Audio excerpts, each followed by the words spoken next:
partie du groupe biodiversité sur les assises de la transition métropole. Et donc, c'est l'association Plantons par Nature a pour objectif de promouvoir l'arbre en ville et en milieu rural. Et donc, c'est vrai que cette thématique est très, très, très d'actualité par rapport au choix des espèces d'arbres, puisque c'est toujours comme les forestiers, c'est un investissement pour l'avenir. Et à l'heure d'aujourd'hui, avec le réchauffement climatique, il est important d'avoir une réflexion importante sur le choix des espèces, parce que un arbre, ça se plante, mais c'est pour 40, 50 ans. Et donc, comme les forestiers, il ne faut pas se tromper. Et donc, Pierre Aigri va pouvoir, et Denis Migaud aussi vont pouvoir vous présenter des pistes sur le choix des arbres, à savoir si on prend des arbres indigènes, des arbres exotiques ou horticoles.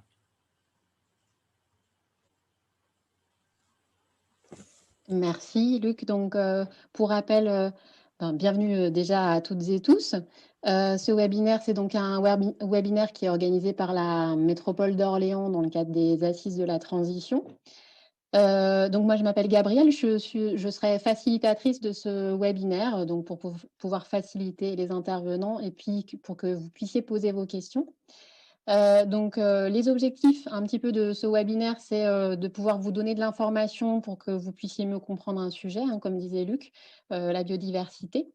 Donc il y aura 2 temps vraiment sur ce webinaire pour que vous le sachiez. Un temps, 2 parties, ce sera 2 parties en fait, théoriques, et entre les 2 parties, vous aurez des temps pour poser des questions. Donc on vous invite, chez vous à noter vos questions dans un coin, pour pouvoir ensuite les noter, sur le temps de questions, poser vos questions sur le temps de questions et que les intervenants puissent vous répondre. Également à savoir pour faciliter l'animation, les micros sont donc coupés, hein, parce que vous êtes nombreux et nombreuses. N'hésitez pas, alors c'est moins sympa pour nous, mais à couper vos caméras, ça peut économiser un peu de la bande passante. Voilà. Et puis, que vous dire d'autre? On va commencer avec 2 petits sondages pour savoir un peu qui vous êtes en tant que participant, parce que ça nous intéresse aussi de savoir quel est le profil des gens qui sont intéressés par ce webinaire. Donc vous allez voir sur votre ordinateur apparaître un petit sondage, et donc je vous invite à répondre à ce sondage.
Alors déjà, pour le premier sondage, on voit que vous êtes principalement des habitants, des habitantes, et puis des acteurs associatifs et actrices associatives.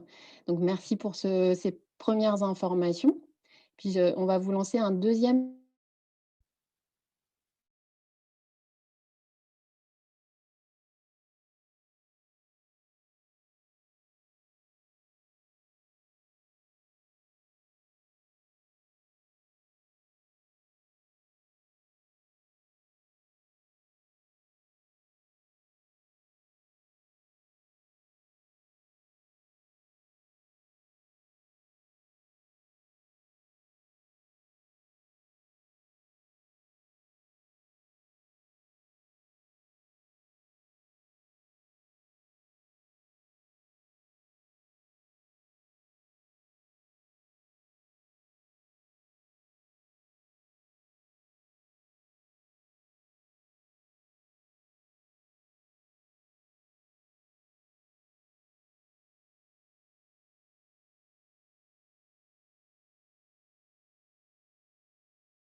Merci à vous. Donc là, pour ce deuxième sondage, vous voyez effectivement que c'est principalement pour votre enrichissement personnel que vous venez les uns et les autres, les unes et les autres, avec quelques personnes dans le cadre professionnel pour un usage militant. Donc voilà, c'est très intéressant. Merci beaucoup.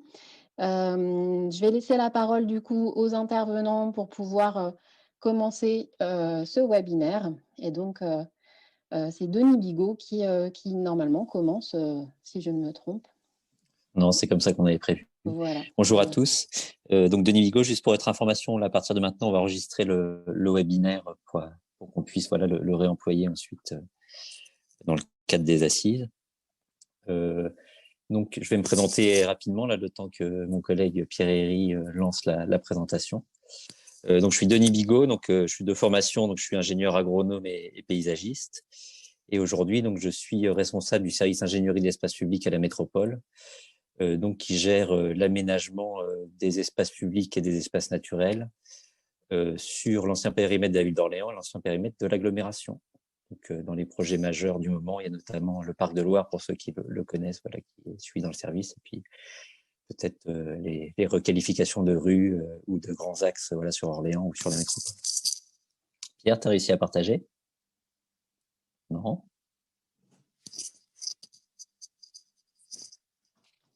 Enregistré. Non, mais j'enregistre là. Attends, juste. Oui, c'est bon. Excusez-moi, c'est Pierre qui s'inquiétait parce que j'avais déjà lancé le bouton enregistrer.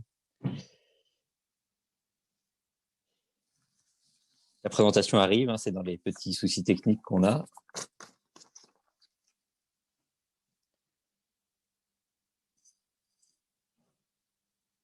Tu es à la fin de la présentation, la Pierre, mais tu peux la remettre au début. Merci.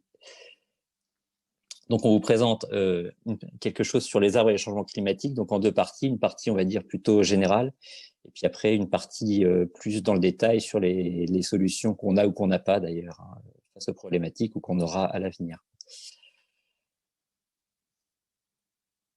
Vas-y, Pierre. Donc, on a donc une introduction sur le rôle de l'arbre en ville. Donc, comme vous le savez sans doute, un arbre a une durée de vie quand même assez importante, puisqu'on considère voilà, par exemple, un platane a une durée de vie de 120 ans, même si ça peut être un peu sous-estimé par rapport au patrimoine qu'on a sur Orléans, et que dans ces 120 ans, on va rencontrer dans la théorie 8 gestionnaires différents.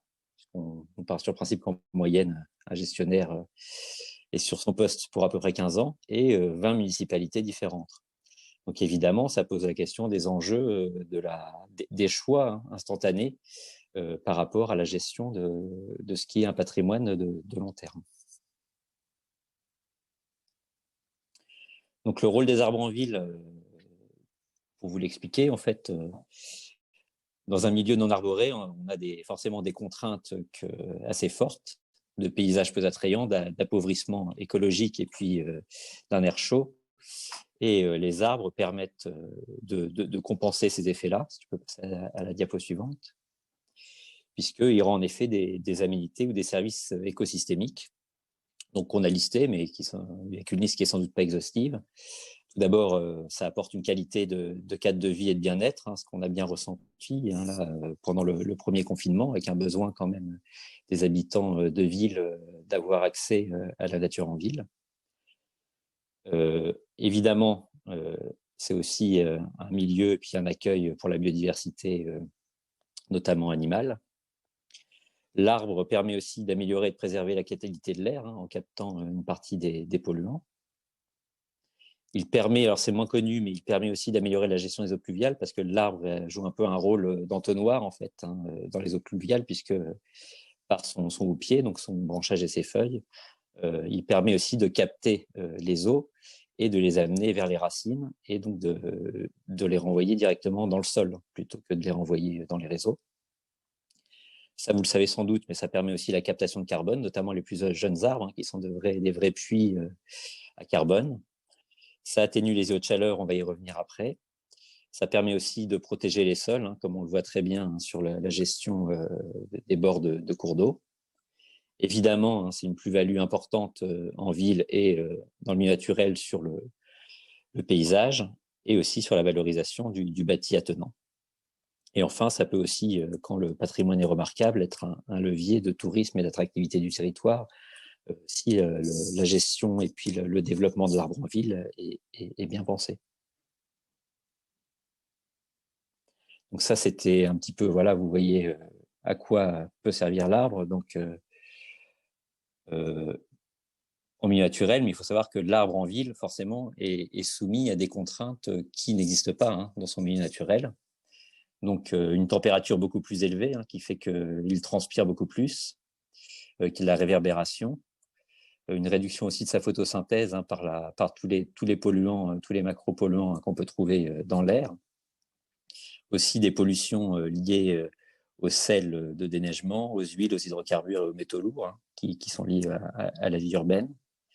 Un enracinement aussi qui est parfois complexe, lié aux contraintes hein, des sols urbains, et aussi des perturbations au niveau lumineux, hein, même si les dernières normes tendent à y remédier, mais voilà, il y a forcément l'éclairage aussi nocturne qui peut perturber le développement des végétaux en ville. Donc ça, c'était une série de diapos là, pour vous expliciter qu'il y a une forme de paradoxe hein, en fait, entre le rôle qu'a l'arbre face au changement climatique et finalement ce qu'il subit, lui, des changements climatiques. Donc ça, c'est une étude qui avait été faite à Paris, mais vous le savez peut-être. En fait, l'arbre en ville permet de lutter contre les îlots de chaleur avec, comme vous le savez, des centres urbains qui, par effet d'albédo, se réchauffent fortement, hein, plus que des milieux naturels. Et quand ces milieux urbains sont largement plantés, on a souvent des baisses de température constatées qui peuvent aller de 4 à 12 degrés grâce à la présence d'arbres. Et comme je le disais tout à l'heure, il y a une forme de paradoxe puisqu'on a quand même des arbres qui subissent aussi les changements climatiques sur 2 étapes, à la fois les arbres patrimoniaux et puis les jeunes arbres. À titre d'exemple, là, c'est des photos donc, dans les boisements de la Source Orléans, où ces dernières années, il y a eu un très très fort dépérissement des arbres plutôt de nature autochtone, donc bouleaux, châtaigniers et chênes. Donc on a compté, pour votre information par exemple, en 2018, il y a eu 525 arbres en boisement hein, principalement constatés et abattus comme arbres morts, 639 en 2019 et 981 en 2020. Donc vous voyez, on voit bien les effets des dernières années de sécheresse et leur impact sur le patrimoine arboré.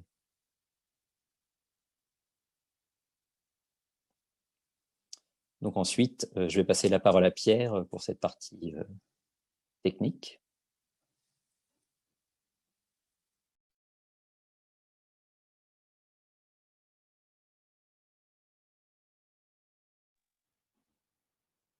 Voilà, bonjour à tout le monde.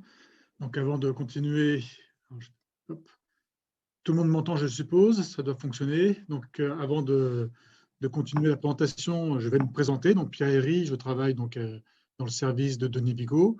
Je suis responsable du pôle expertise et notamment j'ai pour fonction de regarder un peu tout ce qui est plantation dans les aménagements urbains.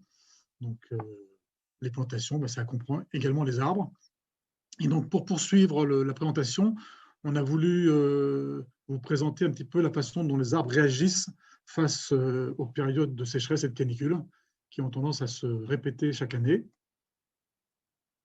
Donc, déjà pour un rappel, parce que je suppose que tout le monde en est conscient, l'arbre est un organisme vivant. Donc, un arbre va naître, va grandir, va se reproduire, et puis il va finir aussi par vieillir et par mourir. Et donc, on va voir un petit peu comment, très rapidement, comment un arbre vit, et puis les conséquences des périodes de sécheresse et de canicule. Donc, un petit rappel sur le rôle de la photosynthèse. La photosynthèse, c'est un phénomène important pour la nutrition de l'arbre. Donc, la photosynthèse, c'est les feuilles qui, grâce à la chlorophylle, captent l'énergie lumineuse. Les feuilles vont aussi absorber le dioxyde de carbone avec la sève brute qui monte depuis les racines. Tout cela va se transformer en sève élaborée. Donc, ce sont des de l'eau et des sucres, hein, donc des matières organiques. Et donc, en gros, voilà schématiquement la réaction qui se passe au moment de la photosynthèse. Hein. Donc, on a le dioxyde de carbone plus l'eau, l'énergie lumineuse, qui du coup est transformée en énergie chimique, donc des sucres, des matières organiques. Et puis, comme dans toute réaction, il y a souvent un déchet. Le déchet ici, c'est l'oxygène. Tant mieux pour nous, on en a besoin. Et puis, la respiration, parce que les arbres, comme nous, respirent. Donc, la respiration, c'est le phénomène un petit peu inverse de la nutrition, c'est-à-dire que les arbres, et nous, on le fait également, on absorbe de l'oxygène pour, entre guillemets, brûler les matières organiques et les sucres pour libérer de l'énergie. Et donc là, les déchets, c'est le gaz carbonique et puis de l'eau. Donc, les feuilles respirent, hein, on le verra tout à l'heure, mais également les racines respirent. Contrairement à nous, les arbres n'ont pas un système permettant de transporter l'oxygène dans l'organisme, donc toutes les parties de l'arbre respirent. Et donc voilà la réaction de la respiration, qui est donc un petit peu l'inverse de la photosynthèse, donc les sucres, l'oxygène, qui permettent de libérer de l'énergie, et donc avec également un déchet, le gaz carbonique, et puis de l'eau.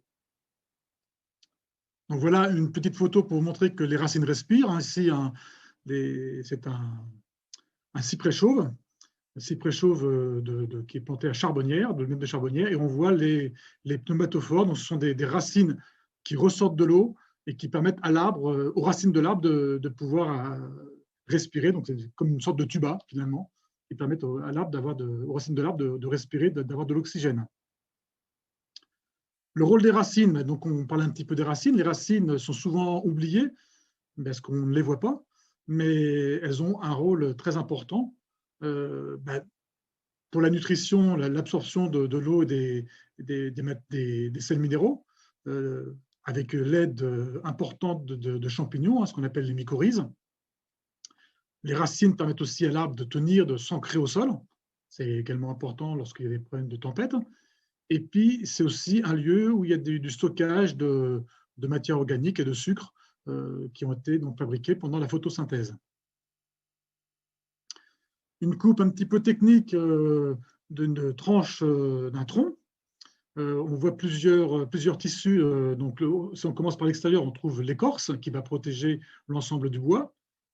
Le libère qui est la zone où va circuler la sève élaborée. Donc, la sève élaborée, c'est la sève qui est donc fabriquée après la photosynthèse, donc avec des matières organiques. Le cambium, qui est aussi un tissu très important, c'est le lieu de la multiplication cellulaire. Donc, c'est de là que l'arbre grandit en diamètre. C'est là aussi c'est avec ce tissu-là que l'arbre arrive à refermer ses plaies. On parle parfois de cicatrisation, c'est un mauvais terme, parce qu'on voit bien que les plaies se referment et se recouvrent en fait. Le bois donc avec les bois d'été, bois de printemps, donc l'aubier. L'aubier, c'est là où circule la sève brute, donc la sève qui vient donc des racines, de ce que les racines puissent dans le sol. Et après, on trouve le bois de cœur qui souvent n'a plus trop de rôle en termes physiologiques. Par contre, en termes de tenue mécanique, oui, ça peut être important. Donc la circulation de l'eau dans l'arbre, parce que quand on parle de sécheresse et de canicule, on parle souvent de problèmes de déficit hydrique. Donc on va rapidement expliquer comment circule la sève. Donc il y a effectivement, on a parlé de la sève brute, donc, qui est issue des racines et qui va monter jusqu'aux feuilles. Donc le principal moteur qui permet à la sève brute de monter jusqu'en haut des arbres, c'est la transpiration. Les feuilles en transpirant. Donc, on a des stomates, hein, des espèces de petites pores qui permettent aux feuilles de transpirer. Et la transpiration va faire un appel d'eau. Et en fait, l'eau, la cohésion des molécules d'eau font on a des colonnes d'eau dans les vaisseaux du bois. Et ce sont des colonnes d'eau qui sont sous tension. C'est-à-dire que des fois, on s'imagine que la sève est sous pression. Elle peut l'être par moment, on le verra tout à l'heure, mais la plupart du temps, la sève est sous tension.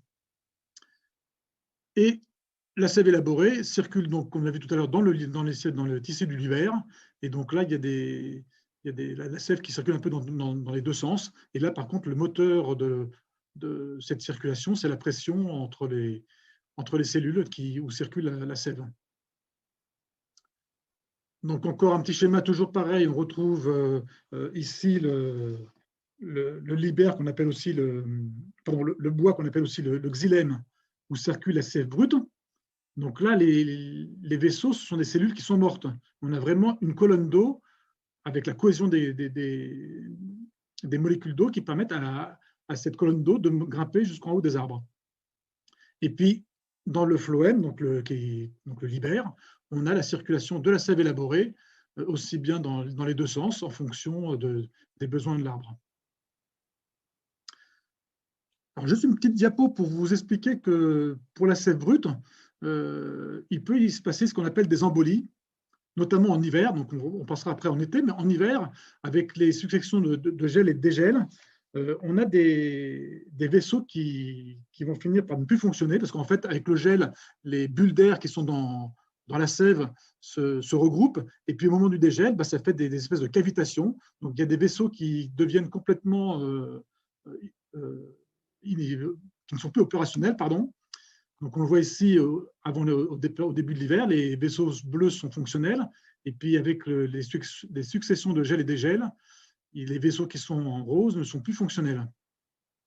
Donc là, les arbres ont deux stratégies pour réparer cette problématique. Soit certaines espèces vont mettre la sève brute sous pression, donc grâce à la poussée des racines notamment. Et donc là, c'est le seul moment où on va avoir sur certaines espèces de la sève sous pression. Et donc, la pression va permettre de pouvoir rétablir les colonnes d'eau. Donc, c'est le cas de quelques espèces comme le noyer, comme le bouleau, comme l'érable. C'est pour ça, lorsque l'on coupe des branches sur ces arbres-là, je dirais en fin de printemps, on peut avoir effectivement des écoulements de sève brute. Et c'est comme ça d'ailleurs qu'on récupère le sirop d'érable. Et d'autres espèces abandonnent complètement les anciennes cernes et vont commencer par faire une nouvelle cerne avec des nouveaux vaisseaux qui vont être opérationnels.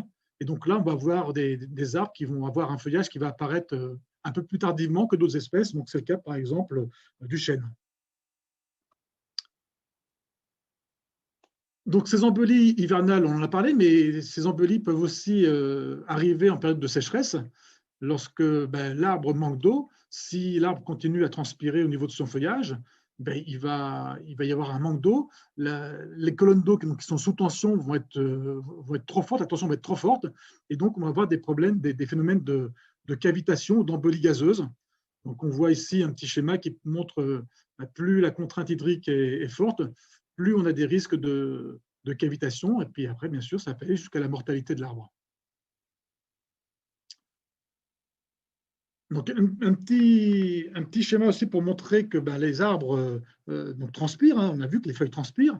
Et ça, c'est important pour la protection de l'arbre, parce que c'est comme ça que l'arbre va pouvoir lutter contre des fortes chaleurs. Donc, et ça va être également comme ça que les arbres vont participer à la réduction des îlots de chaleur en ville. Et donc, pour ça, pour que l'arbre puisse refroidir l'atmosphère qu'il y a autour de son pied, il va falloir que l'arbre puisse avoir de l'eau. Et donc, c'est un petit peu la problématique que l'on peut avoir, c'est que si on a une sécheresse doublée d'une canicule, les arbres ne vont pas pouvoir résister parce qu'ils ne pourront pas transpirer et donc se défendre contre des fortes chaleurs. Et voilà ce qu'on constate. Donc là, des photos qui ont été prises après la canicule de 2003, vous avez des arbres qui ont leur feuillage qui grille et qui perdent parfois complètement leurs feuilles. On voit ici un arbre, c'est un chêne. On voit que les dahlias d'autres arbres sont bien verts, mais ce chêne a perdu toutes ses feuilles. En fait, c'est un phénomène qui peut être intéressant parce que l'arbre se met en sécurité, c'est-à-dire qu'il rentre carrément en période d'hivernation et les bourgeons, s'ils sont viables, vont pouvoir redonner de nouvelles feuilles au printemps. Alors, on a parfois des fois des arbres qui redémarrent des fois du coup en septembre, octobre. Alors ça, c'est pas toujours bon parce que du coup l'arbre puise dans ses réserves et les nouvelles feuilles vont pas avoir le temps de restituer des réserves nouvelles avant l'hiver. Et donc la problématique que l'on a également, c'est que la répétition de ces phénomènes de sécheresse et de canicule, fragilise les arbres au fur et à mesure des années. Si un schéma qui est un petit peu ancien, donc en forêt, on a effectivement l'effet de la canicule de 2003. mais on voit que les courbes de dépérissement des arbres ont tendance à augmenter chaque année. Et je suppose que si j'avais pu trouver un schéma un peu plus récent, on aurait une courbe qui aurait tendance à augmenter ces dernières années. Alors, il y a d'autres conséquences sur les changements climatiques et puis surtout le réchauffement climatique en ce qui nous concerne. C'est des parasites, des ravageurs des arbres qui ont tendance à monter vers le nord. Donc là, c'est l'exemple de la chenille processionnaire du pin qui est connue de tout le monde. Et on voit très bien ici sur cette carte la progression de la chenille au fur et à mesure des années du changement, du réchauffement climatique. Et donc maintenant, ça fait depuis le début des années 2000 qu'on a des chenilles processionnaires du pin sur Orléans. Et puis on en a malheureusement de plus en plus. Voilà, on a terminé la première partie. Donc, je vais... Merci. Du coup, on va ouvrir pour cette première partie un petit espace de questions. Alors, vous êtes nombreux et nombreuses, hein, vous êtes une quarantaine, donc ça ne va pas être possible d'ouvrir les micros pour les raisons que vous imaginez. Donc, va apparaître dans l'onglet discussion de votre Zoom un petit lien sur lequel vous pouvez mettre vos questions par écrit. Et donc, on vous invite à poser vos questions sur ce tableau pour qu'on puisse y répondre. Alors, on verra en fonction du nombre de questions qu'il y a, si on peut répondre à toutes les questions. Donc, on vous laisse un petit peu de temps pour pouvoir remplir ce petit espace qui s'ouvre.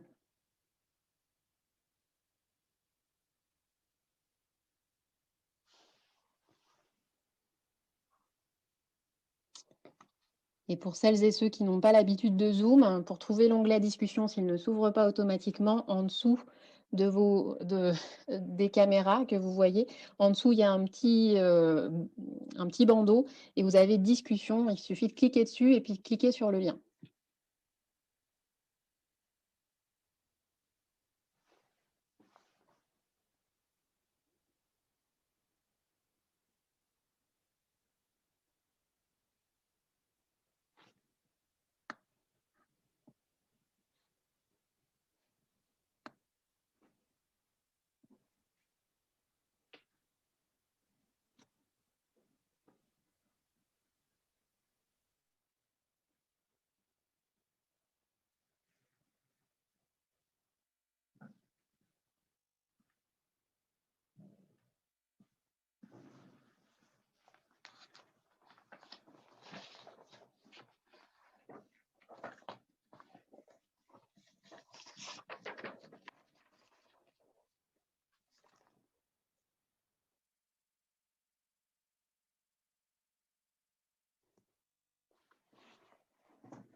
Alors, on va pouvoir commencer peut-être à répondre aux questions, parce qu'il y en a quelques-unes quand même.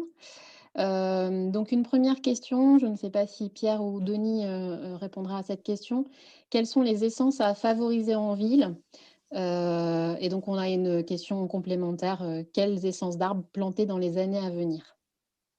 On va en fait l'aborder là dans la deuxième partie.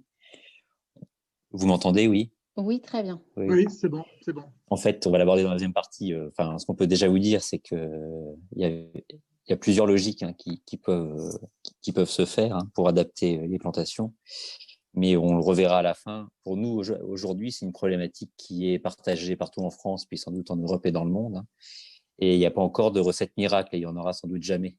On va voir. Donc, ça résidera sans doute dans des tests et des adaptations à la fois au milieu urbain, au climat de chacun, et aussi voilà, une qualité en fait des situations de plantation. Alors, une autre question, les résineux seraient donc plus sensibles aux épisodes de sécheresse si l'on en croit le graphique présenté? Alors oui, je ne sais pas, là, sur le graphique, je n'ai pas les espèces concernées en tant que résineuses, que c'était un graphique forestier. C'est vrai que les pins sylvestres, par exemple, on verra tout à l'heure dans la deuxième partie, les pins sylvestres ont fortement souffert des sécheresses et canicules.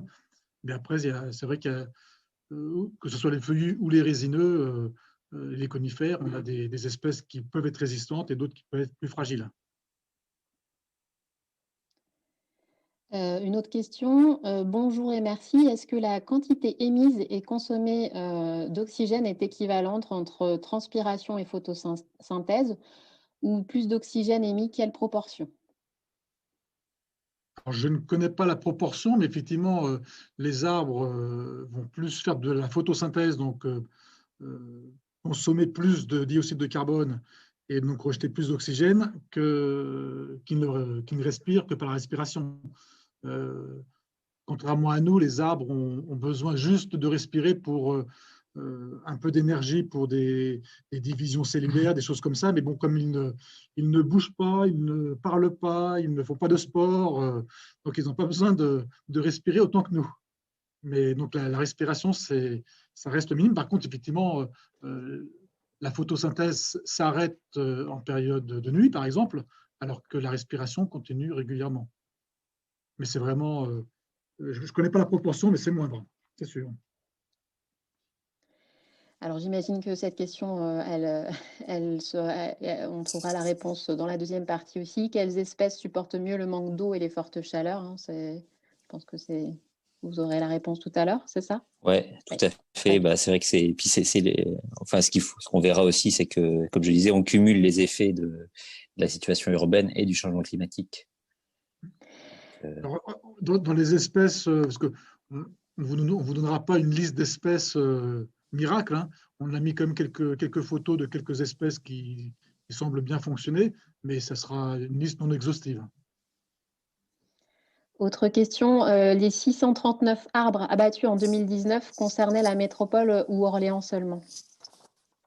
639, c'était uniquement la source.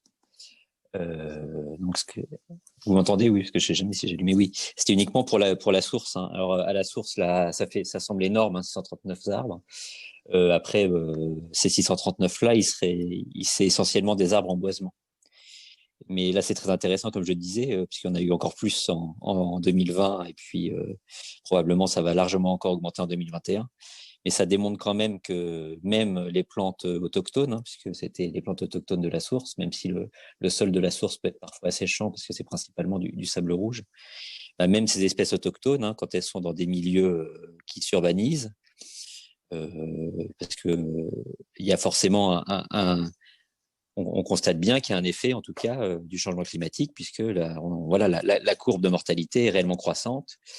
Et pour ceux qui se sont promenés dans les étés derniers à la source, on voyait vraiment, hein, les morts de bouleaux et de châtaigniers. Et ça, c'est une forme de cercle vicieux, puisque en fait, c'est finalement le boisement dans son entièreté qui maintient le milieu humide. Et c'est aussi un effet d'accélération, c'est-à-dire que la mort des arbres les plus hauts et ceux qui font le plus d'ombre, ça accélère globalement la sécheresse pour tout le boisement.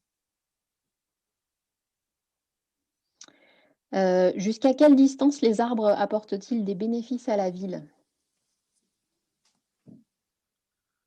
Bonne question.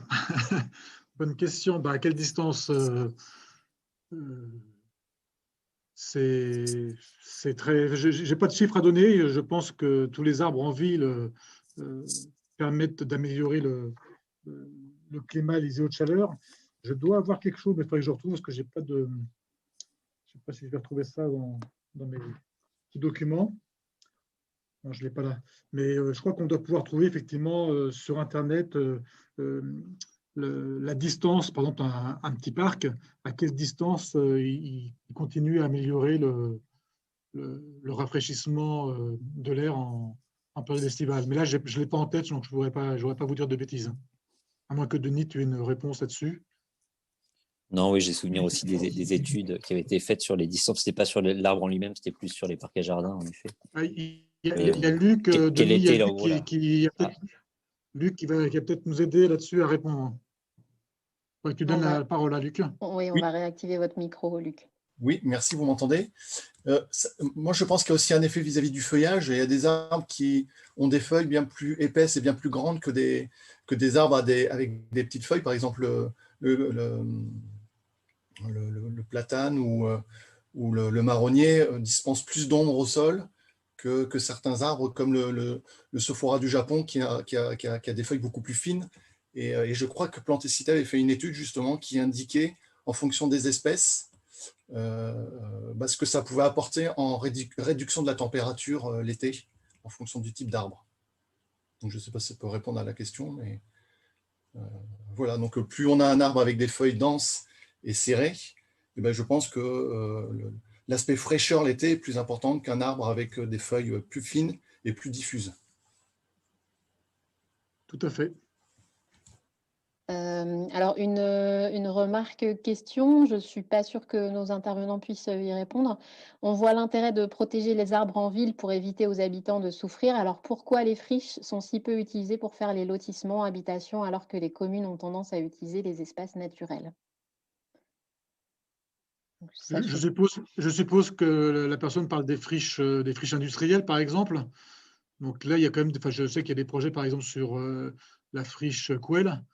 Donc il y a des projets quand même qui se font sur des friches industrielles.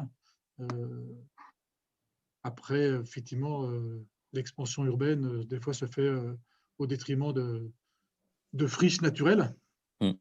Il y a quand même, dans les règles d'urbanisme récentes, il y a quand même de fortes incitations à limiter l'extension urbaine sur les zones agricoles et naturelles, dont on voit quand même les premiers effets.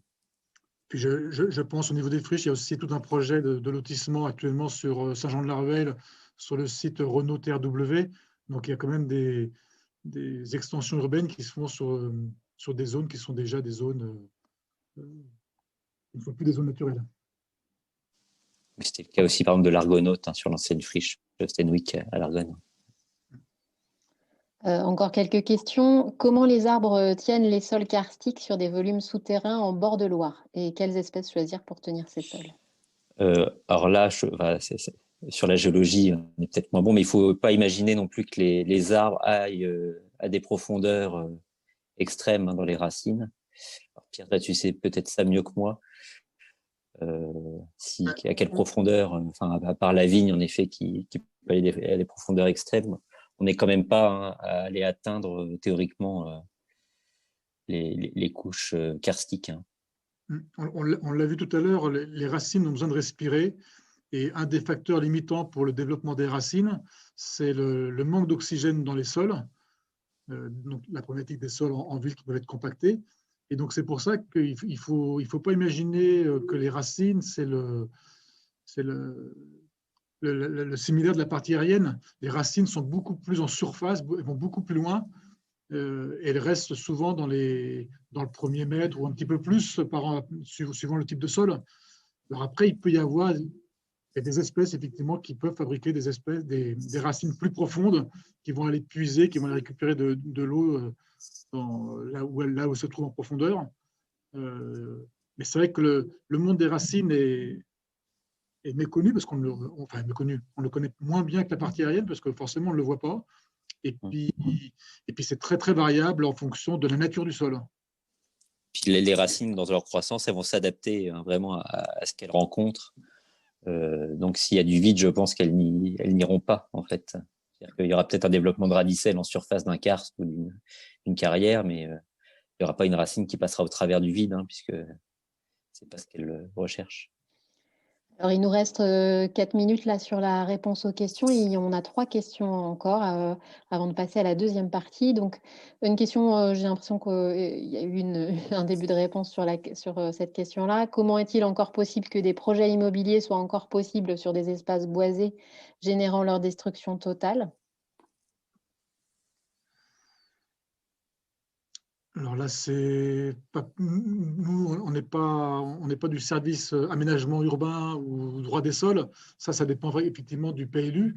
Les PLU indiquent les zones préservées, les zones à urbaniser, etc., etc. Donc là, j'avoue que moi, je ne pourrais pas répondre à cette question-là. Effectivement, ça existe, malheureusement, ou c'est un fait qu'effectivement, ça peut arriver. Il y a des règles quand même de C'est possible, Denis, compensation. Enfin, quand ça se fait dans les PLU, il y a des règles aussi de compensation. Hein. Alors, je ne sais pas si elles sont devenues réglementaires ou pas, mais en tout cas, dans la plupart des PLU que je connaisse, moi, sur la métropole, il y a ces règles-là de replantation et de plantation en fonction du nombre de places de stationnement ou autre. Et c'est vrai que dans les projets privés ou publics, dès qu'il y a des projets, il y a souvent des arbres. On verra peut-être tout à l'heure on a une coupe qui présente un petit peu les plantations sur Orléans, et on voit qu'il y a beaucoup d'arbres plantés en création, qui prouve bien que dès qu'il y a un projet, un gymnase, un lotissement, forcément, il y a des plantations qui accompagnent ces nouvelles infrastructures. Deux dernières questions. Les arbres en milieu urbain ont des houppiers rabotés. Est-ce normal? Pourquoi cette façon de faire de la part des professionnels? Là, je parle de la politique historique de la ville d'Orléans et de la métropole. Nous, on essaye de toujours planter un arbre, sauf cas choix esthétique marqué, hein, comme par exemple la rue Rabie à Orléans. Et on essaye toujours de choisir les arbres qui vont nécessiter un minimum de taille par rapport à leur contrainte urbaine. Alors, je ne sais pas, Pierre, si on le revoit après. Donc, en fait, il y a quand même eu des politiques de plantation très larges et vraiment, on choisit les arbres pour qu'ils aient un développement de houppier qui soit compatible avec la distance qu'ils ont à l'obstacle, hein, au réseau, aux façades, etc. Pour vraiment limiter les tailles drastiques, mais pour se limiter à des tailles d'entretien, d'éclaircie. Ça à la fois pour le bienfait de l'arbre, hein, parce que une taille sur un arbre, c'est quand même très, très mauvais pour lui. Hein, ça ouvre, comme l'a montré Pierre, on découpe et on ouvre le bois et on le rend sensible à tous les pathogènes.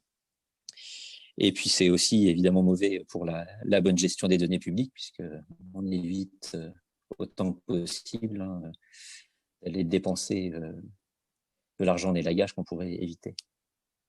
Pour compléter ce que dit Denis, effectivement, c'est planter le bon arbre au bon endroit pour qu'on ne soit pas obligé de venir le tailler et l'élaguer régulièrement.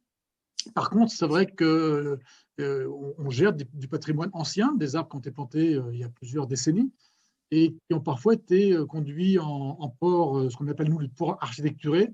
Donc, je pense notamment aux arbres qui sont en tête de chat. On a des arbres comme ça, par exemple, sur la Nuit Dauphine. La Nuit Dauphine, ce sont des platanes. Le platane est un arbre de grand développement. Et à l'époque, lorsqu'ils ont planté ces platanes-là, ils les ont conduits en tête de chat. Donc, effectivement, on continue à conduire ces arbres-là en tête de chat parce que c'est très difficile de modifier le mode de conduite d'un arbre parce que derrière, il y a des problématiques de solidité. Et puis, de toute façon, il y aurait aussi des problématiques avec les bâtiments qui sont à côté. Donc, on a pas mal d'arbres comme ça en tête de chat, dans les cours d'école aussi, des tilleuls plantés dans les cours d'école, taillés régulièrement en tête de chat. Et c'est vrai qu'au fur et à mesure qu'on renouvelle ce patrimoine conduit de façon architecturée, on remet des plantations d'arbres en port libre, sauf cas vraiment particulier pour un effet esthétique et paysager. Et dernière question, mais je pense que ce sera pour la deuxième partie également. Les murs végétaux peuvent-ils apporter une autre alternative différente et intéressante pour lutter contre le réchauffement climatique? Oui, forcément, puisqu'ils ont un effet de diffusion, parce qu'ils captent de l'eau. Enfin, le principe en fait de réduction de la chaleur, c'est à la fois l'ombre, mais aussi le captage de l'eau dans le sol ou par l'arrosage, et puis de le réinjecter en fait dans l'air. Après, attention quand même à ce qu'on appelle à la dimension écologique des murs végétaux, puisque certains systèmes très très artificiels sont aussi très consommateurs en eau, en moyens et en entretien. Donc voilà, quand même attention au choix de la technique, sachant que pour moi les murs végétaux les plus efficaces, les plus simples, c'est ceux qu'on réalise avec des plantes grimpantes, soit sur un support pour les plantes volubiles, soit directement sur un mur pour voilà, les plantes à accroche autonome comme du lierre ou de la vigne vierge. Merci pour ces questions. Pierre, tu voulais rajouter?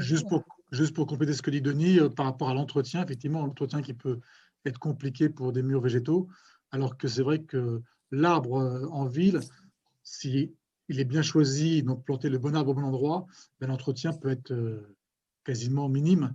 Ça sera essentiellement le ramassage de feuilles mortes à l'automne, mais sinon il y aura peu d'entretien. Par contre, Pierre, pour compléter ce que dit Pierre, quand même, la plante grimpante, c'est quand même un bon moyen Oui. de planter et puis d'apporter donc les bienfaits des végétaux en ville, là où on est sur des conditions d'espace très limitantes. Tout à fait. Merci à vous pour toutes ces questions. Et donc, on peut passer à une deuxième partie d'apport théorique et puis une deuxième partie de questions après cet apport.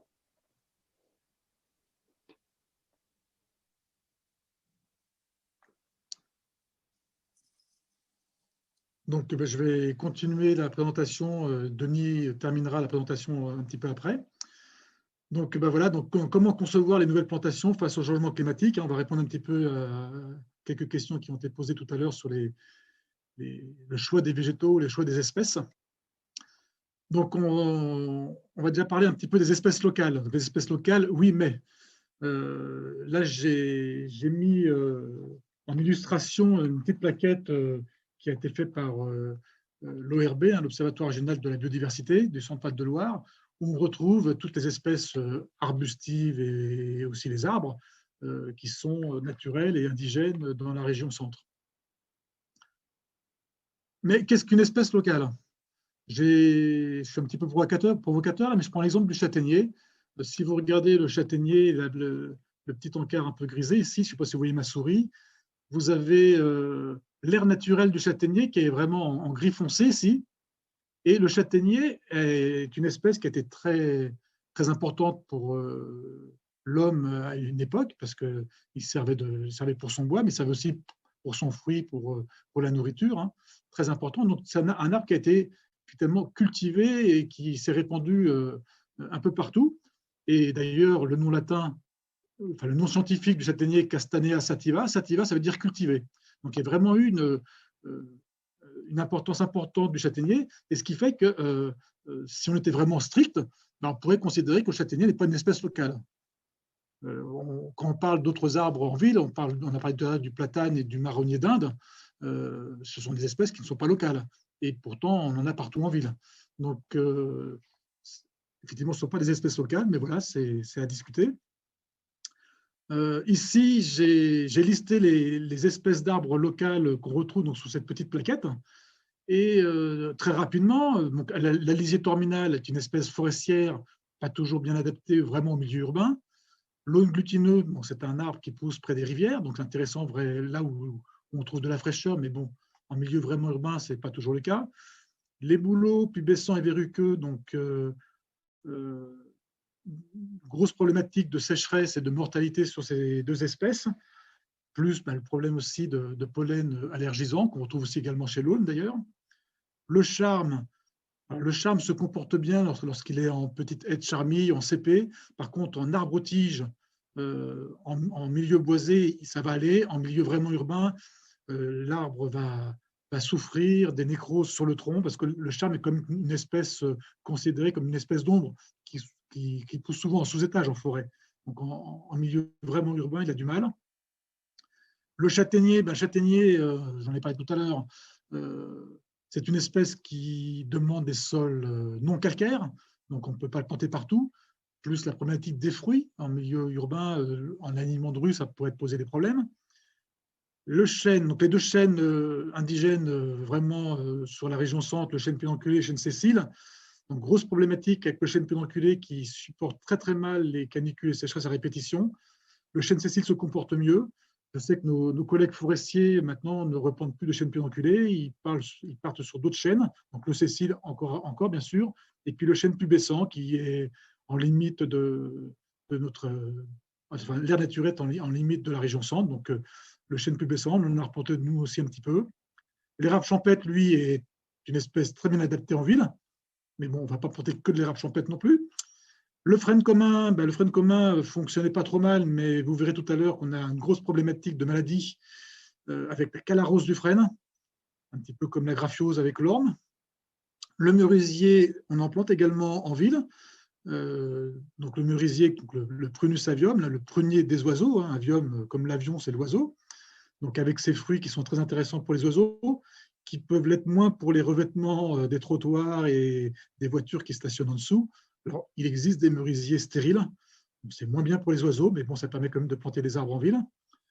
Orme champêtre, donc l'orme a eu des grosses problématiques avec la graphiose, mais maintenant il existe des variétés d'ormes qui ont été sélectionnées notamment par l'INRA. Donc on peut replanter des ormes résistants à la graphiose. On en a replanté, nous, sur Orléans, pas mal de variétés différentes. Et on a eu d'autres problématiques. Donc, un ravageur qu'on ne connaissait plus, qui s'appelait la galéruque de l'orme, on a réussi à maîtriser en lutte biologique. Par contre, c'est un arbre qui a un système racinaire extrêmement virulent et qui nous provoque des dégradations assez fortes des revêtements de surface lorsque les revêtements sont des enrobés ou des revêtements imperméables. Donc, on l'aime bien utiliser plutôt dans des zones où il y a de la place et où les racines ne vont pas faire de dégâts.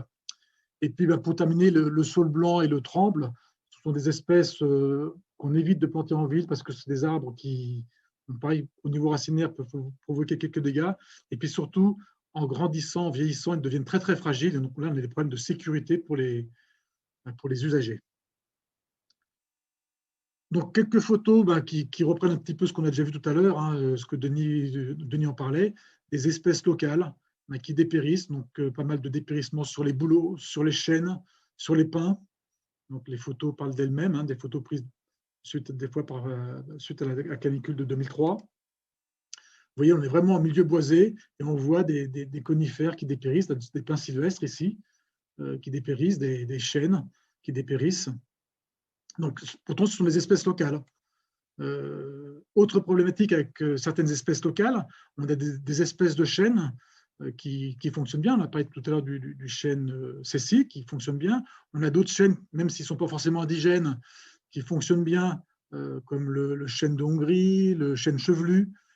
Par contre, ils fonctionnent bien une fois qu'ils sont installés. On a des fois des grosses problématiques de reprise sur les jeunes plantations. Donc, c'est ce qu'on voit ici. On a des chênes, c'est un chêne Cécile, planté sur la Green Tech Valley. Et on a des grosses problématiques de reprise sur les chênes Cécile. Là, ça doit être également un chêne Cécile. Vous voyez qu'une partie de son feuillage a grillé. Et là, on doit être sur un chêne chevelu. Donc, des arbres, des espèces qui fonctionnent bien, mais qui ont beaucoup de mal à s'installer dans les premières années.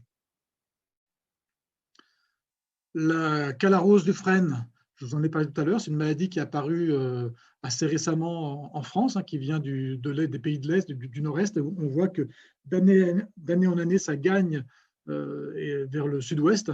Et donc, nous, sur Orléans, ça y est, c'est une maladie que l'on a. Donc, ça provoque du dépérissement, mais ça peut aussi provoquer des ruptures d'arbres. Donc, c'est quand même problématique. Et donc, ce qui fait que maintenant, on a tendance à ne plus planter de frêne commun. Le frêne Angustifolia Raywood, qui est une variété, lui, résiste à cette maladie. Alors là, c'est une diapo que j'ai faite par rapport au pin maritime. Le pin maritime, même s'il est limite chez nous, mais il y en a quand même quelques-uns de pin maritime, mais c'est juste pour illustrer la problématique de l'origine des végétaux. Quand on regarde la carte qui est ici, en haut à droite, on voit l'aire naturelle du pin maritime. On voit qu'on en trouve au Portugal, en Espagne, dans les Landes, bien entendu. Et il s'est passé un phénomène dans les années 47-48. Il y a des grands incendies dans les Landes, des reboisements avec du pin maritime, mais du pin maritime dont les graines venaient de la péninsule ibérique. Et dans les hivers 85 de mémoire, on a eu des grands froids. C'est descendu, je crois, à -22 dans les Landes. Et donc, il y a eu une forte mortalité des pins maritimes dans les Landes. Et vous voyez dans le petit graphique, donc c'est un document assez ancien, on voit la proportion de mortalité. Donc, en gris, ce sont les pins qui étaient d'origine ibérique. Et vous voyez que quel que soit, donc ça dépend du sol, des landes sèches, des landes mésophiles ou humides. Mais quel que soit, je dirais, le sol, on a une grande proportion des des pins maritimes d'origine ibérique qui sont morts du gel, alors que les espèces landaises ou en mélange ont mieux résisté. Et donc, en milieu forestier, depuis maintenant pas mal d'années, il existe des cartes de région de provenance, c'est-à-dire que lorsque vous voulez replanter, donc là c'est le pin maritime, j'ai pris l'exemple du pin maritime, lorsque vous voulez replanter du pin maritime en milieu forestier, ben, vous demandez une origine qui corresponde à votre région de plantation. Donc ça vous garantit que votre pin maritime, si vous plantez sur Orléans, vous allez choisir cette origine, ça vous garantit que ce pin n'est pas un pin qui vient du Portugal ou d'Espagne, qui sera donc adapté en cas de problématiques de froid. Et je continue sur un autre exemple avec le pin sylvestre, où on voit que le pin sylvestre a une aire naturelle qui est très, très vaste. Et donc, bien entendu, planter un pin sylvestre qui est originaire du nord de la Scandinavie qu'originaire d'Espagne n'aura pas le même comportement par rapport aux sécheresses et par rapport au froid. Et donc, pour remédier à ça, cette problématique d'origine, il y a une nouvelle marque qui est apparue il n'y a pas très, très longtemps, ça doit faire 3-4 ans, la marque Végétal Local, où vous voyez ici, donc cette marque définit 11 régions de provenance, 11 régions. Donc, nous, on appartient à la région bassin parisien sud, et ça permet de pouvoir replanter des végétaux dont on est sûr qu'ils ont été récoltés, dont les graines ont été récoltées dans cette région-là. Donc, ça permet aussi d'élargir la gamme forestière, parce que la gamme forestière, c'est vraiment pour la production forestière. Dans la marque Végétal Local, on va trouver aussi des arbustes. On va trouver également des arbres, mais on va trouver aussi des arbustes qu'on ne trouve pas, bien sûr, en production forestière. Donc, l'intérêt de planter des végétaux de la marque Végétal Local, c'est que donc, adaptation génétique aux conditions locales. On maintient une diversité génétique parce qu'il y a des critères très, très forts au niveau de la cueillette. Donc, ça permet de maintenir une diversité génétique. Il y a aussi, ce qui est important, c'est que par exemple, lorsque vous avez commandé des jeunes plants, vous ne pourrez pas demander une dimension pour pas qu'il y ait quelqu'un qui récupère que les grands plants et l'autre que les petits plants, toujours dans le but de maintenir cette diversité génétique. Ça évite une sélection génétique, finalement. Ce qui est important aussi, c'est que ces espèces-là vont aussi avoir un cycle écologique qui va être en correspondance avec celui des insectes et des oiseaux locaux. Donc, les fleurs vont fleurir à la bonne période pour certains insectes, alors que si on prend des espèces qui viennent d'Hongrie, de Roumanie, de Belgique, que sais-je, ben, peut-être que la fleur ne va pas apparaître au bon moment pour l'insecte local. Et puis, ben, ça permet aussi donc, de conserver les écotypes locaux adaptés au milieu. Donc, voilà la marque végétale locale. Alors, la problématique de la marque végétale locale, c'est qu'actuellement, on trouve essentiellement des végétaux en petite dimension, essentiellement du jeune plant. Donc, ça va être adapté pour refaire des replantations. Là, ici, c'est le cas ici au parc floral. Au parc floral, une haie en lisière de forêt qu'on a replantée, où là, il y a possibilité de replanter des espèces de la marque végétale locale. Donc, on voit les photos à l'installation, et puis les photos, quelques années après, on voit que les végétaux sont bien développés. Donc, ces espèces sont vraiment adaptées aux espèces naturelles, aux zones un peu rurales, aux espaces périurbains. Donc, là, quelques photos sur différents domaines un peu sauvages, où là, on peut effectivement privilégier des espèces locales et planter éventuellement, si c'est possible, si on les trouve en pépinière, des pépinières de la marque végétale locale. D'autres utilisations possibles de végétaux locaux et de la marque végétale locale, c'est les micro-forêts urbaines. On en entend pas mal parler en ce moment, on en voit dans la presse, je sais qu'il y a la ville de Fleury qui en a fait une, etc. Donc, c'est la méthode Miyawaki. Donc, c'est donc des forêts plantées de façon très, très dense, parfois sur les petites surfaces, avec effectivement des espèces locales, ce qui n'a pas toujours été le cas à Fleury-les-Aubrais, parce qu'ils ont fait ça un petit peu rapidement, donc ils n'ont pas pu trouver toutes les espèces locales pour refaire leur projet. Une densité forte, donc je le disais, 3 unités minimum par mètre carré, donc c'est quand même 60 cm entre chaque plante. un travail du sol, un amendement, un paillage, tout ça pour que, si possible, les végétaux puissent se débrouiller tout seuls. Et par contre, ce sont des zones qui sont fermées au public. Donc, c'est des choses qu'on peut effectivement mettre en place, mais il faut bien choisir les endroits où ça peut se faire. Et voilà, je vais laisser maintenant la parole à Denis qui va reprendre pour la partie des plantations au milieu plus urbain. Oui, donc Pierre là, vous a présenté sur la partie naturelle. En fait, sur le milieu urbain, comme je l'ai déjà dit tout à l'heure, on rajoute aux problématiques climatiques la dimension asséchante qu'on a supplémentaire qui est liée à l'environnement urbain.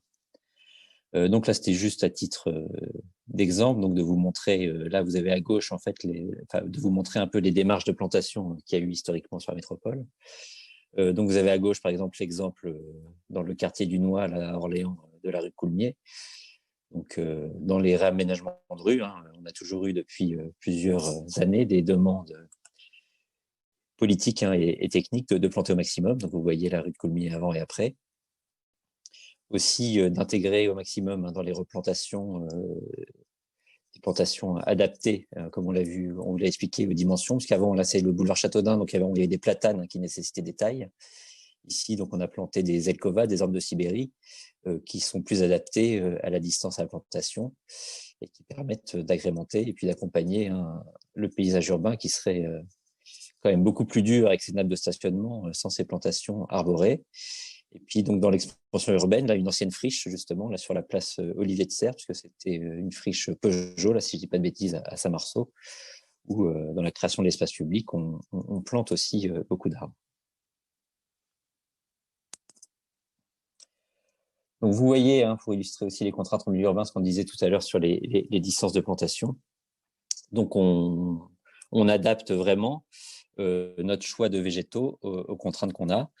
Donc ici, là, avec des érables, des cerisiers, ça doit être un pommier à droite, mais des arbres, donc des variétés, à port extrêmement compact, quand les contraintes sont fortes, la proximité des façades et également pour les distances de plantation des arbres entre eux. Donc dans les autres contraintes aussi qu'on a dans les choix des végétaux, c'est vrai qu'il y a une perception des fois plus ou moins bonne des arbres qui fructifient. Là, l'exemple donc de Malus trilobata ou d'Eriolobus trilobata. Donc là, ça doit être, il y en a par exemple rue de Pâté, et c'est vrai que les fructifications sont plus ou moins appréciées des usagers de l'espace public. Et aussi voilà des contraintes qui existent aussi dans la conception de l'espace public, donc vis-à-vis de l'éclairage, parce qu'il faut bien penser ça. Et également, quand les arbres sont pas très bien plantés et que les fosses sont pas forcément bien faites, des contraintes de développement racinaire, parce que là, quand on n'offre pas aux arbres des fosses suffisantes, que ce soit le pied d'arbre ici, avec ce qu'on voit, ou la fosse qui est réellement faite, on voit que finalement, l'arbre, comme il est opportuniste, il va se développer là où il y a le plus de matière organique et le plus d'eau. Donc, en fait, il va se développer dans la grave qui est sous l'enrobé. D'où l'importance de réaliser des fosses de plantation adaptées dès la plantation. Donc là, notre exemple des contraintes en milieu urbain. Donc en milieu urbain, voilà, on a des contraintes aussi de stationnement. Donc voilà comment on peut y remédier. Voilà, en modifiant, en contraignant non pas forcément l'arbre, mais plutôt le stationnement pour protéger l'arbre. Alors on pourrait même dire sur cet exemple que la clôture est un petit peu superflue et que ça pourrait très bien vivre sans la clôture. Et dans les autres contraintes aussi, donc là c'est le cas d'un arbre en cours d'école. Donc on voit que voilà, l'arbre subit et vieillit beaucoup plus vite lié au passage fréquent des enfants ou voilà, des vélos, des tricycles. Donc maintenant on passe aux critères de sélection donc en milieu urbain. Donc en milieu urbain, voilà, comme je l'ai dit, il y a la nécessité d'avoir une résistance encore plus forte à la sécheresse et aux fortes chaleurs. Cependant, il faut que les arbres soient aussi résistants au froid, qu'ils aient un système racinaire non invasif. Donc il y a longtemps eu des classifications sur les développements des racines d'arbres. Ce qu'on va vraiment exclure, c'est les arbres qui ont naturellement un développement des racines en surface.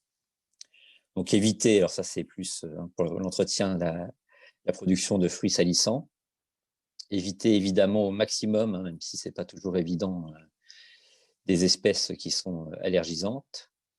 Comme l'a montré Pierre, choisir aussi des espèces résistantes aux maladies et aux ravageurs. Donc ça, c'est jamais évident, parce qu'il y a des ravageurs, voilà, qu'on a vu avec la calarose qui n'existait pas et qui se développent. Donc pour lutter contre ça, le plus simple, on va le voir un peu plus dans la présentation, c'est de varier aussi ces choix de plantation, de les choisir aussi par rapport à l'intérêt esthétique. Et comme je l'ai déjà dit, qu'ils aient un développement qui est adapté à l'espace disponible.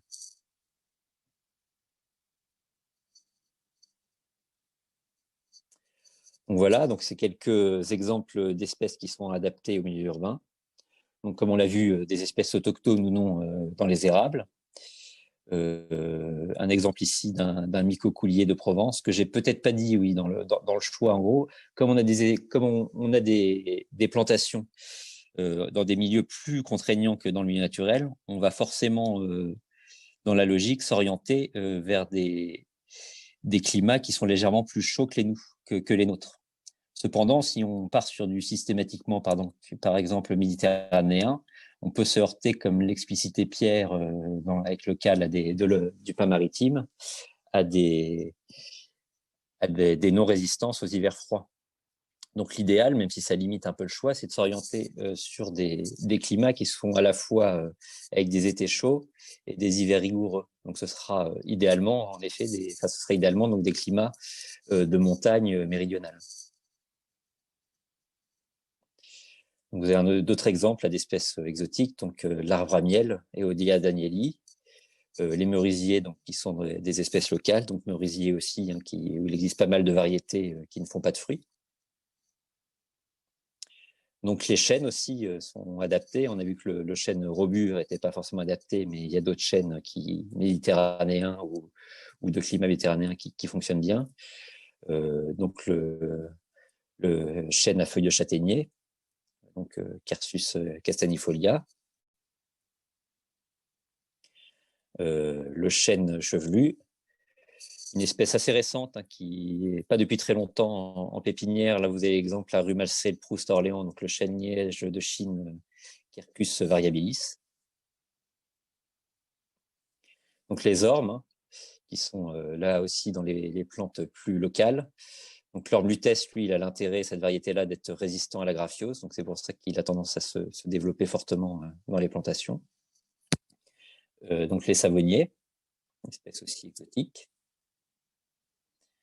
On retrouve un chêne, donc le chêne d'Hongrie, qui est là planté sur la place du Mars 3. Donc un aulne qui est bien résistant à la sécheresse et qui a un port vraiment intéressant, donc c'est l'aulne de Speth. Donc ici un autre exemple avec le lilas de Perse et les cerisiers aussi d'ornement, où il y a un large choix et un intérêt esthétique assez fort, avec la plupart en plus des variétés qui ne fructifient pas.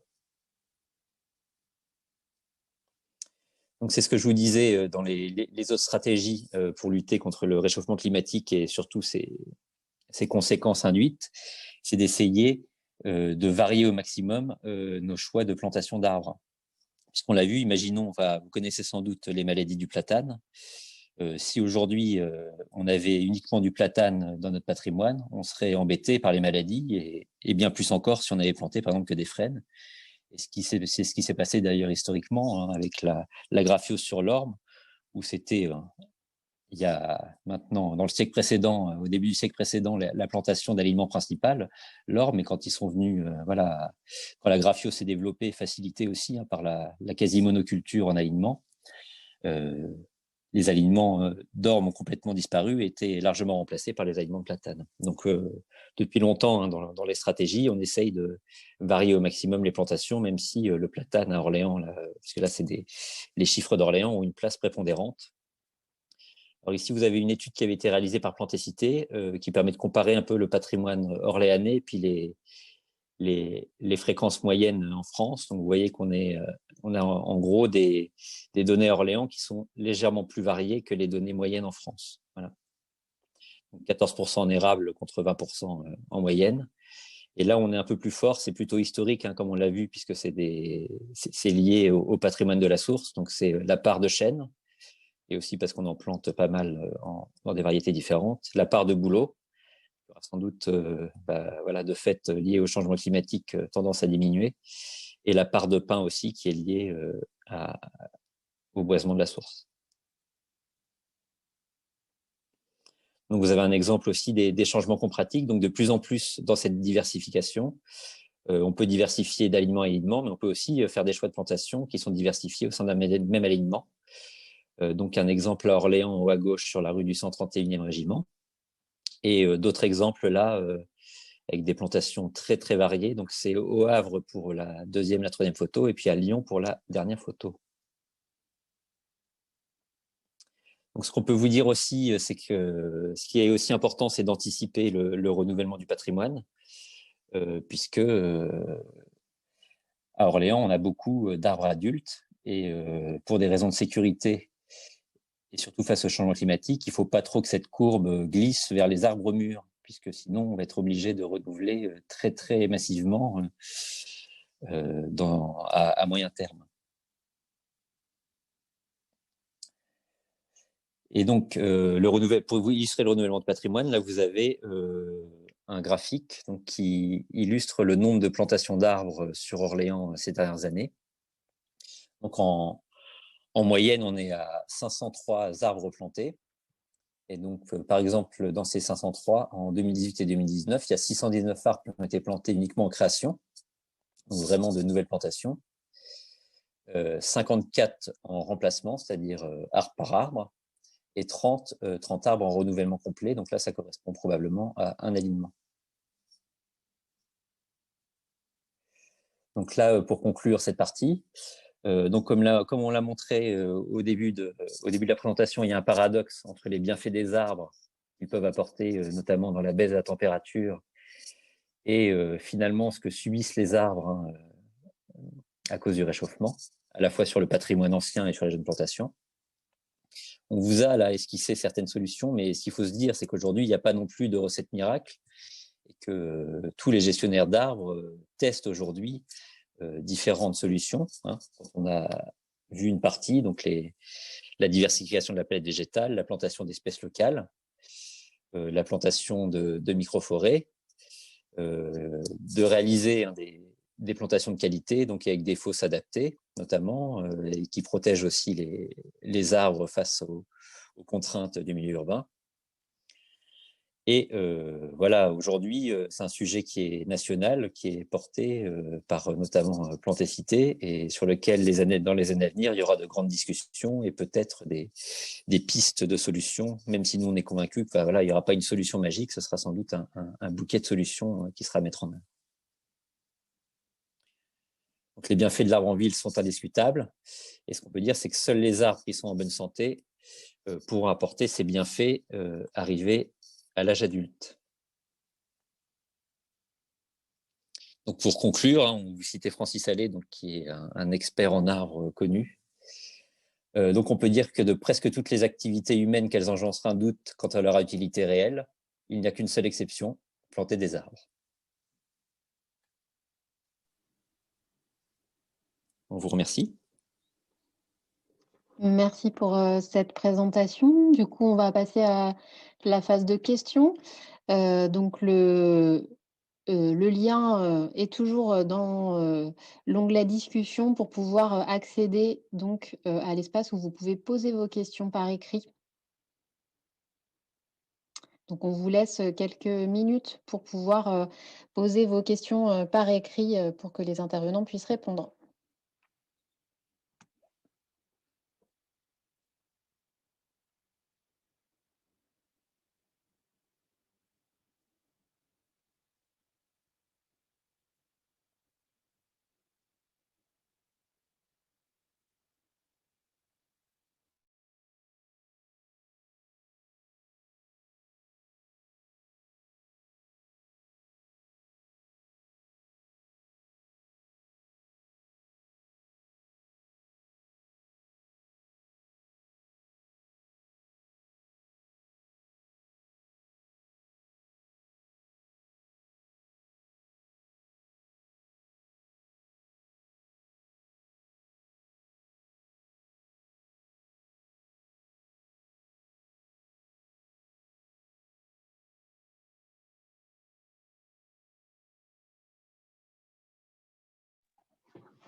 Alors, on va pouvoir commencer à répondre aux questions. Il y a pas mal de questions, donc je vais demander aux intervenants d'être assez concis sur les réponses pour pouvoir traiter au maximum les questions que vous avez mises. Donc, une première question, première remarque encore, très bien, merci x2. Dans l'atelier de biodiversité, on dit que c'est un tissu homogène. Si on change l'équilibre des essences du fait du réchauffement climatique, on tire un fil du tissu et on le modifie. On risque d'impacter fortement les équilibres, exemple habitat et nourriture des oiseaux et des insectes. Comment mesure-t-on l'impact? Que fait-on alors? C'est une belle question. Alors peut-être comment on le mesure, c'est le plus simple. En fait, il y a des inventaires biodiversité qui se font sur la métropole, qui permettent en effet de mesurer l'impact sur la faune et la flore. Hein. Voilà. Après, je suis d'accord avec vous. C'est vrai que c'est un peu une science complexe et que les choix qu'on fait ont nécessairement un impact sur le milieu naturel. Après, comme l'a dit Pierre, c'est vrai que en milieu naturel, on privilégie quand même les espèces locales et qui sont plus locales qu'avant, parce que vous avez compris que on choisit des espèces locales aussi génétiquement, ce qui n'était pas toujours le cas quand on faisait des replantations jusqu'ici. Et finalement, là, ce que je présentais moi sur le milieu urbain, on est quasiment, vous avez vu les chiffres, plus dans du développement finalement des plantations que dans du renouvellement de l'existant. Je ne sais pas si ça répond pleinement à la question, mais en tout cas, ça permet, de mon point de vue, on ne modifie pas réellement les espaces, puisque dans les espaces naturels qui préexistent, on replante au maximum du naturel et sans doute plus qu'avant. Deuxième question, il y a plein de mini-zones d'espace public non utilisées avec fausses pelouses et des sortes de lauriers pour remplir l'espace. Pourquoi on n'y met pas d'arbres? Exemple, pente le long des voies de la SNCF, avenue de Vierzon ou de la Libération. Alors, oui, par rapport au talus SNCF, ben, ça n'appartient pas à la ville ni à la métropole. Ce sont des espaces qui appartiennent à la SNCF avec des problèmes peut-être de sécurité pour la SNCF par rapport aux arbres. Donc là, on n'a pas la main mise là-dessus. Après, c'est vrai qu'il y a des espaces où on pourrait replanter, on pourrait reboiser, etc. Donc il y a des projets. Hein, on a vu des projets de microforêts. Je sais qu'il y a plusieurs communes qui ont des projets. Donc ça va dans le bon sens. Et puis après, il y a toutes les plantations d'arbres d'alignement. On a vu tout à l'heure sur le diaporama une rue là, du quartier du Noix où avant, il n'y avait pas d'arbres et la rue est requalifiée et systématiquement, on essaye, si la place est possible, s'il y a de la place, de pouvoir replanter des arbres. Donc, il n'y a pas que les mini-forêts, il y a toute la partie, tous les arbres. Il y a par exemple des collectivités comme Lyon qui parlent d'un plan canopé. Donc, le plan canopé, c'est la couverture végétale que proposent les arbres. Et donc là, on ne parle plus forcément de microforêt, tous les arbres rentrent dans ce phénomène de canopée, et c'est tous les arbres publics et privés, parce que les arbres de domaine privé participent aussi au bien-être de la ville. Donc, je ne sais pas si j'ai bien répondu à la question. Oui. Si je peux juste compléter sur les talus SNCF. C'est vrai que la gestion est des fois un peu sauvage des limites SNCF et se fait pas dans une logique toujours écologique. Cependant, les talus SNCF sont connus pour être des corridors écologiques très très riches, hein, puisque en fait, c'est dans les rares espaces continus en ville. Donc, finalement, c'est de vrais corridors écologiques. Autre question, le fait de retirer les feuilles tous les ans ne gêne-t-il pas le développement des arbres? Tout dépend où on se situe. Lorsqu'on peut laisser les feuilles en place, bien sûr, on les laisse. Enfin, c'est l'idéal, hein, de les laisser en place. Mais en ville, on voit bien que sous les trottoirs, sous les routes, malheureusement, on est obligé de ramasser les feuilles. Et donc, effectivement, ce n'est pas l'idéal. Mais c'est les contraintes du milieu urbain. Des fois, c'est vrai qu'on se demande comment les arbres arrivent à vivre quand on voit des fois des pieds d'arbres où c'est recouvert d'enrobés, etc. Mais ils sont malgré tout résistants. Certaines espèces sont bien installées et résistent à tout ce qu'on leur fait subir. Mais difficile de ne pas ramasser les feuilles dans certains endroits.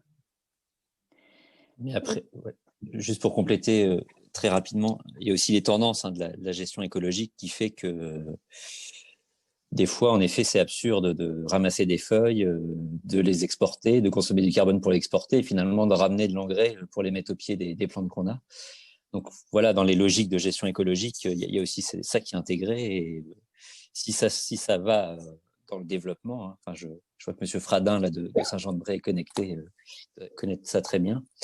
Voilà, si en développant ça, c'est sûr qu'on réduit l'émission de carbone largement et en laissant la matière organique se décomposer au pied des plantes, quoi. Donc ça, c'est vraiment par contre des démarches à mettre en avant. Autre question, la marque végétale locale est-elle réservée aux professionnels? Non, non, les pépinières localement, alors, il n'y a pas forcément beaucoup de pépinières qui font encore végétal local, mais vous pouvez aller sur le site végétal local, hein, il y a un site végétal local qui vous permet de trouver les producteurs partout en France, donc forcément en région centre. En région centre, moi, je connais essentiellement les pépinières Baucherie, et a priori, les pépinières Baucherie doivent vendre aussi aux particuliers, de mémoire.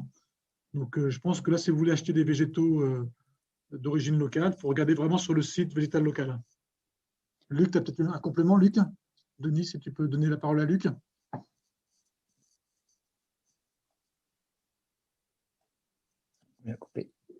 Ah voilà, pardon, j'étais trop vite.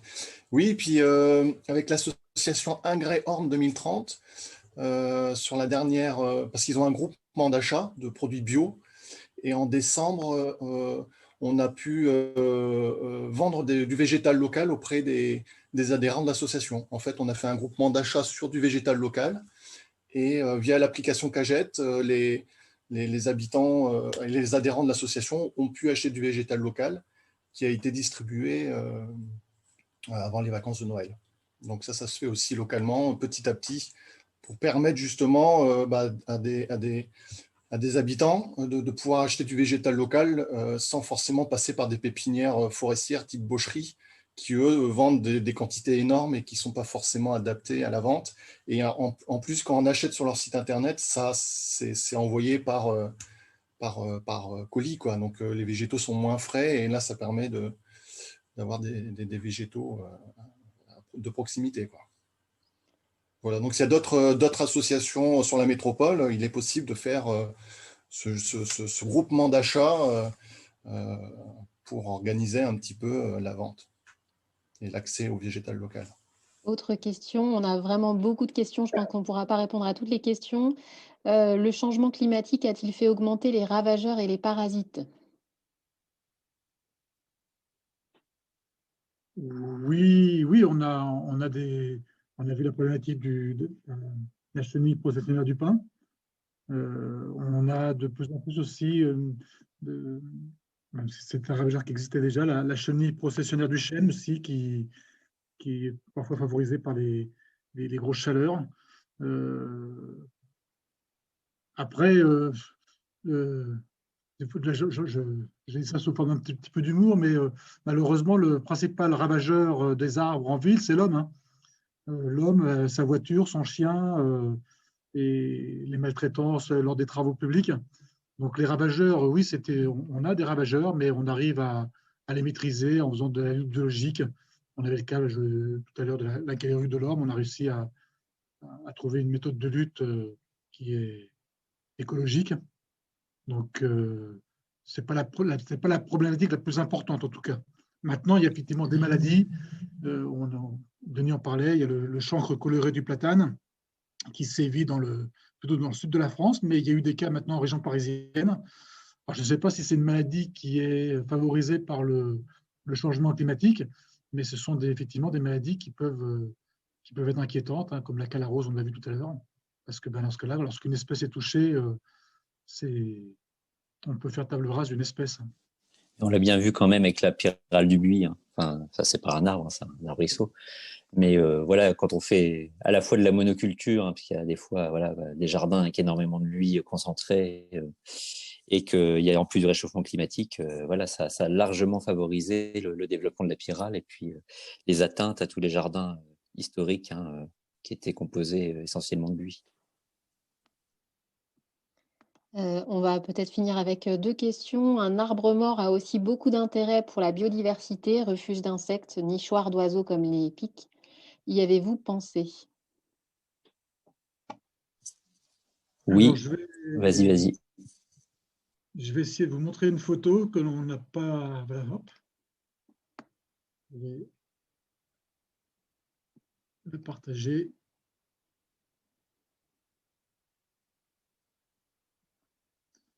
Je ne sais pas si tout le monde voit la photo.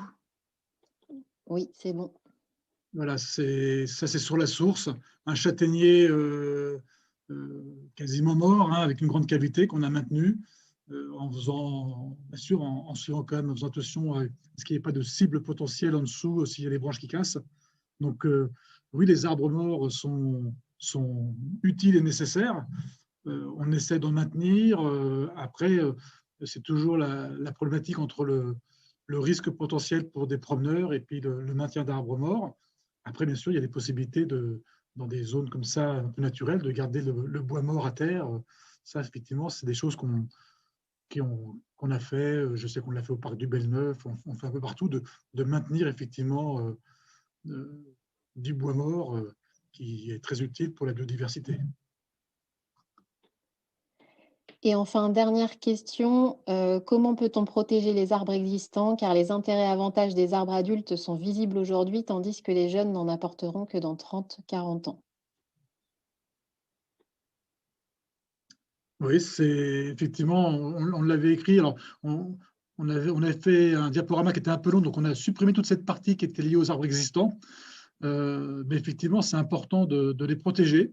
Il faut savoir que la ville d'Orléans a depuis très longtemps un barème, un statut de l'art urbain qui date des années 80, et que là, prochainement, au conseil municipal, mais également pour la métropole, au conseil donc, métropolitain, vont être adoptés un nouveau barème de protection de l'arbre, un barème d'évaluation de l'arbre, qui nous permet de calculer la valeur d'un arbre, de sensibiliser éventuellement des intervenants de l'espace public lors de travaux, par exemple, une entreprise, attention, cet arbre-là vaut 15 000, 20 000 euros, et qu'en cas de dégâts, on peut être amené à demander une réparation. Mais c'est aussi, c'est pas uniquement faire du curatif, c'est faire du préventif, donc de communiquer auprès des entreprises. Ça, on l'a déjà fait au niveau des concessionnaires de réseau, au niveau des entreprises de travaux publics, de leur expliquer comment intervenir à proximité des arbres, qu'un arbre c'est vivant et que ça réagit aux blessures, que ça peut les fragiliser. Donc là, on avait pas le diapo qui expliquait ça, mais on a un peu réduit le diaporama pour rester dans les temps. Merci pour toutes ces questions et ces réponses. Alors, comme il reste beaucoup de questions auxquelles il n'y a pas eu de réponse, comme ça a été fait notamment pour d'autres webinaires, les questions sont collectées et les services verront s'ils ont la possibilité de vous répondre par mail, sachant que les mails des participants sont connus. Donc peut-être qu'ils pourront vous répondre à ce moment-là en fonction du temps de travail qu'ils ont. En tout cas, le tableau, enfin la page sera ouverte là encore pendant 5 minutes. Si vous voulez faire des commentaires, ce sera retransmis aussi au service pour information. Avant de terminer ce webinaire, on va juste vous faire un petit sondage d'évaluation de ce webinaire. Et donc voilà, on va juste vous demander ce que vous avez pensé de ce webinaire.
Merci à vous pour ces réponses.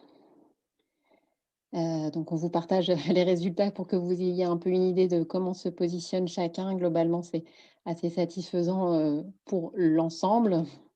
Merci à vous d'avoir participé à ce webinaire. Peut-être, Luc, vous souhaitez terminer, faire le mot de la fin, puisque vous avez fait le mot du début.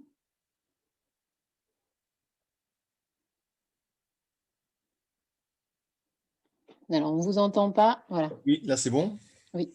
Oui, bah donc merci d'avoir participé à ce webinaire, à Pierre et à Denis. Donc c'est vrai que le choix des arbres, bah, c'est pas une science facile. Chaque contexte, chaque situation est différente. C'est vraiment au cas par cas. Bah voilà. Après, humidité, sécheresse, de la place ou pas de place, faut choisir. Mais la palette est assez restreinte et c'est vrai que bah, il y a encore beaucoup d'espèces qu'il faut tester en ville, hein. Chaque grande métropole le fait et on ne sait pas exactement le nombre de degrés qu'on va avoir prochainement et la rapidité, c'est surtout la rapidité du phénomène qui sera un peu difficile, difficile pour les arbres. Donc voilà, c'est vrai que pas mal d'espèces ont été implantées sur la métropole et il faudra les suivre dans les années futures pour voir si elles s'adaptent bien et surtout diversifier aussi, comme ça a été dit, les plantations et ne plus planter autant de platanes qu'on a pu le faire à une époque. Voilà. Merci.